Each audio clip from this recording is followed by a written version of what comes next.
Paano nga ba mag-transfer ng pera mula sa GCash papuntang BPI? Sa video na to, yan yung pag-usapan natin mga idol. Pero syempre, kung bago ka pa lang sa channel natin at gusto mo ng ganitong klaseng content patungkol sa free load, make money online at mga tutorials, please hit the like, subscribe at ang notification bell para lagi kang updated sa mga tutorials na gagawin natin. Ang first na gagawin natin mga idol ay pumunta sa Play Store at i-update natin yung GCash mobile application natin. So kung ang makikita mo dito ay update, hindi open, so pindutin mo lang yon para maging updated yung mobile application mo sa GCash. At ang reason po kung bakit kailangan nating update yung ating GCash mobile application ay para hindi tayo maka-encounter ng mga glitch or mga problema sa pagsunod ng video na to or pag-transact sa kahit anumang mga transaction.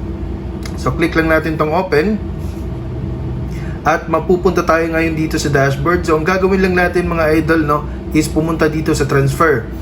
Diyan sa transfer, select natin yung local. Tapos, so dito may BPI. So click lang natin tong BPI.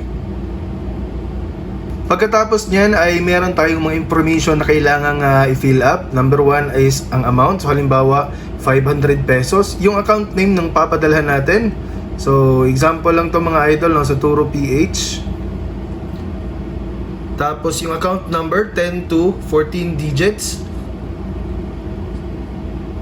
Pagkatapos dyan, maglagay din tayo ng email. So, yung email po is optional lang pero para sa akin, mas maganda na maglagay tayo ng email para magkaroon din tayo ng copy ng receipt ng transaction natin.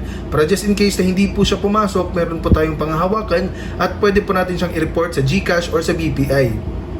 Pagkatapos nyan, pindutin lang po natin yung send money. At mapupunta tayo ngayon dito sa verification. Ayan, kung tama na po yung account name, yung account number, yung resibo, at yung amount. Ayan, for your information din po na meron pong karagdagang 15 pesos na convenience fee. Itong si GCash, So, a total of 515 pesos. So, kapag okay na, i-click lang natin at make sure po, nabasahin po natin to, confirm transaction will not be refunded. So, please make sure that account details and amount are correct. So kapag tama na, pindutin natin tong I confirm that the details are correct at pindutin natin tong pay 515 pesos. Automatic po na magre-reflect po yan dito sa account number na pinadalhan nyo po kasi powered po siya by InstaPay. So kung may mga katanungan ka, please make sure na mag-comment down below para masagot natin yan.